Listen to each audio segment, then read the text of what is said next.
Good morning, it's your girl Charnel, aka ohsolimitless. Today is Friday, and on Fridays I don't see clients, but I do have some administrative tasks to do. With tax season coming up, I have some things to wrap up, and I actually hired my first contractor, I guess, and that person starts today, so have to do a bit of onboarding with them, which I'm super excited about. But first things first, I actually have to get my nails done. So I'm gonna go to my nail appointment right now. It's about 30 minutes away, and I grabbed my green smoothie, which is fantastic. I've been trying out this new recipe this week and I absolutely love it. My husband loves it, so I'm really happy. This is kind of what we're gonna be sticking with for a while. It really helps to get my 8 servings of fruits and vegetables out of the way for the day. So anyways, I'm gonna run and get my nails done. Okay, and then in terms of your fees, what does that look like? Đỡ quá. Về có 150, 50? có chiêu với lại min. Got it.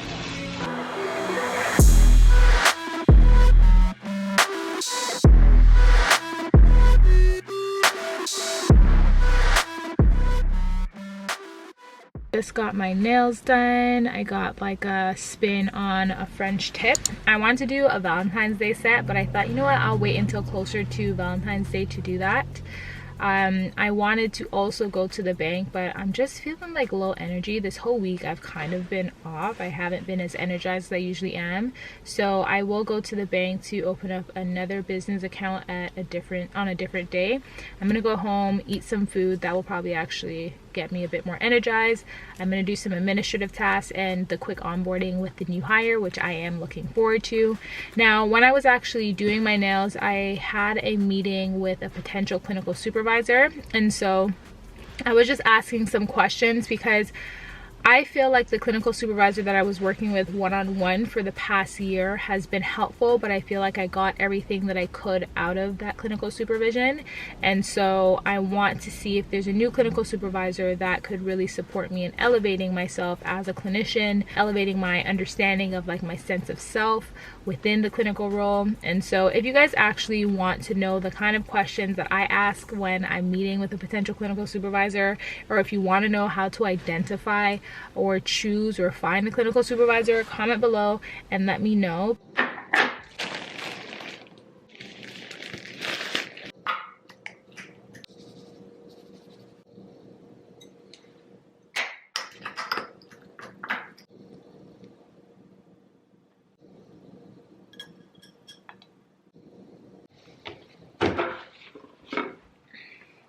I am so excited to eat this. It's just like an avocado spread that I put some seasoning in. I have some smoked salmon and onions. I love onions, and some gluten-free bread. Gonna eat this, probably watch an episode of a TV show, and then actually get started on my day. I am not even in the mood to do my work anymore. I should have started my day off doing this, but instead I took my time doing my regular morning routine that you guys have seen multiple times, and then I went to go do my nails, and now I'm just like, ugh, I have to work still. Usually I am done by 12 o'clock on Fridays, unless again I go to get my nails done. So I have a list of things to do. I wrote it down. Let me go get my list. So I have to do a reading from a professional development course that I took. I have to do some case notes. I have 3 case notes from my sessions that I did last night. I had back-to-back sessions, and it was my last session at the end of the day, and I was like, all right, I'll do these case notes tomorrow. So I gotta do those. I have to do the onboarding with the new hire. And the reason why I actually got someone to support me with a task that I already know how to do is because I really want to learn how to delegate tasks. I feel like I'm one of those people, I know actually, I am one of those people who likes to rely on myself to do everything.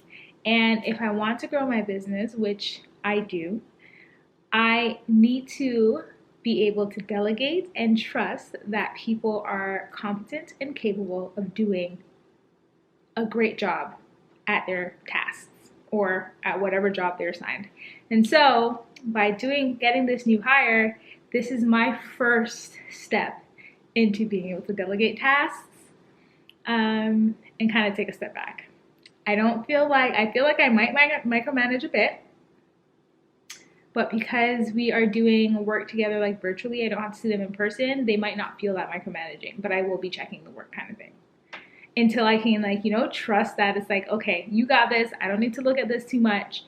And then, you know, then I could start to hire on more people, possibly more clinicians. We will see. I'm not sure what my goals look like as of yet. They are getting more clear as I get more into this role of my private practice. It's been just over a year. So my goals and what I want for my future business to look like is getting more clear. But I will take you guys along the journey as I kind of figure things out. Now with this new hire, I had to get them to sign certain documents just so we have an understanding of what payment looks like. They also have to abide by the confidentiality, so they should not be sharing any information that I share with them. And they can't reuse my information, any of that kind of stuff that we use together. So we have to go over that information together, and I guess we just have to talk about what my expectations are, and how I can best support this hire to do her role the best that she can do. Okay, so that is one thing, the onboarding. Then I actually have to create my T4. So if you're not in Canada, a T4 is pretty much a summary of my salary and all the payments that I've made from my company to myself for my salary payments. And I have to submit that to the government so that they can analyze my taxes and all that kind of stuff. I also have to do some payments. So in terms of my payments, my liability insurance is due for a renewal. I have to pay that. I think that's between $300 and $400 a year, and you can't pay on a monthly basis. You all have to pay all at once. If you're a therapist and you're practicing on your own, you must have liability insurance. Regardless if you're a therapist and you're practicing therapy, you have to have liability insurance. But if you're working in an organization, they usually have that coverage for you. So I have to renew my liability insurance, and I also have to pay to the government my quarterly taxes. So I didn't pay my quarterly taxes from October to December as of yet. I have until January 30th to do that. I am going to pay it today, get that out of the way. And I also am interested in this professional development course. I feel like I have decided on the one that I'm going to focus on for this first quarter of the year, which will also help me expand and develop in my business. But I'm going to check out one more that one of my colleagues shared with me to see if that might be a better option for me. But I'm going to check that out. And then on the other thing on the list is going to the bank to open up a separate business account. But I don't think I'm going to get to that today. So we will see what I get done. Everything just requires my computer and me sitting on my butt and getting things done. So that is what I am going to do.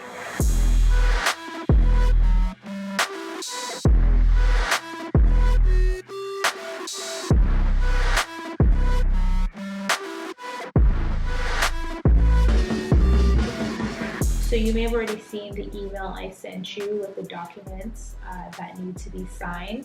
So if you can just pull that up and then we can go through it together. And if you have any questions, please don't hesitate to ask, and then we can kind of take it from there. I'm just taking a brief break to respond to some comments on my recent Instagram post. If you don't follow me there, it is ohsolimitless. I do share more on my story than I do on my feed. But y'all, I got this iPhone last month and I miss my Android. Like, the iPhone camera has absolutely nothing on an Android camera. And y'all can argue with yourselves because unless you've actually had an Android and you've had an iPhone, you can't tell me anything, okay? But I am curious to know, comment below, are you team Android or team iPhone? On that board over there are a list of video ideas that I will be dropping on YouTube. I'm super, super excited for you guys to see the series that's coming out. Final thing is reading this professional development article that I received from the course that I took last week. I'm going to read it and take some notes so I could further ingrain the information in my brain. My husband should be home shortly, and I honestly would love for us to go on a date night tonight, but we are still on lockdown, y'all. Can y'all believe that? Like, ugh. I'm so happy. Like when we found out we're going on lockdown, we went out to go eat and we had a couple date nights like the week prior, like leading up to it, but I'm kind of itching for one, so we're gonna have to get creative tonight. And can y'all believe I decided to give up wine for a bit to see if the sugar content, even though I do have low sugar wine, I'm gonna see if the sugar content actually is what's kind of contributing to the flare-ups on my skin, because everyone is telling me it is, and I probably should just listen instead of being in denial. So no wine tonight, y'all. But yeah, I'm gonna do my reading and then I will probably check back in with you guys a little bit later.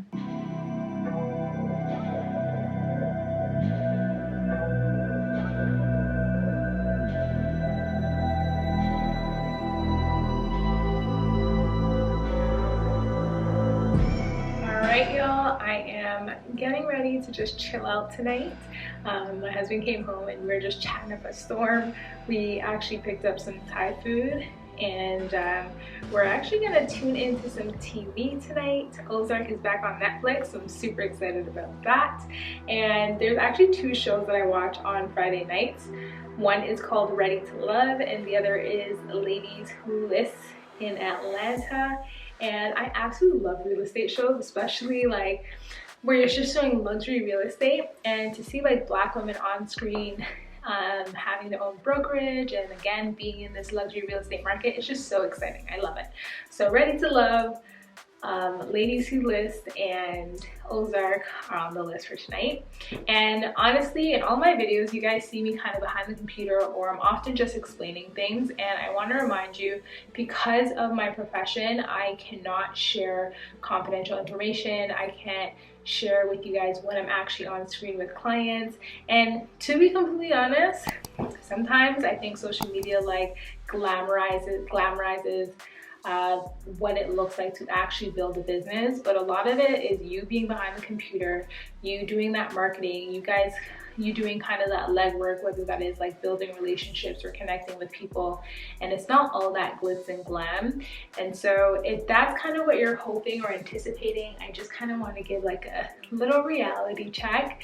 It can be glitz and glam at times, but majority of it is kind of just grunt work behind the screen.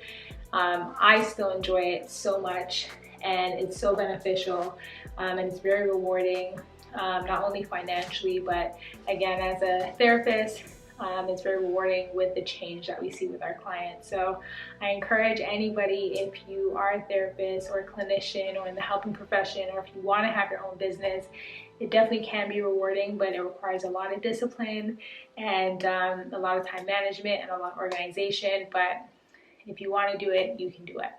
So I'm going to wrap up the video here. Thank you guys again for watching another video, and I will catch you guys in the next video. Bye.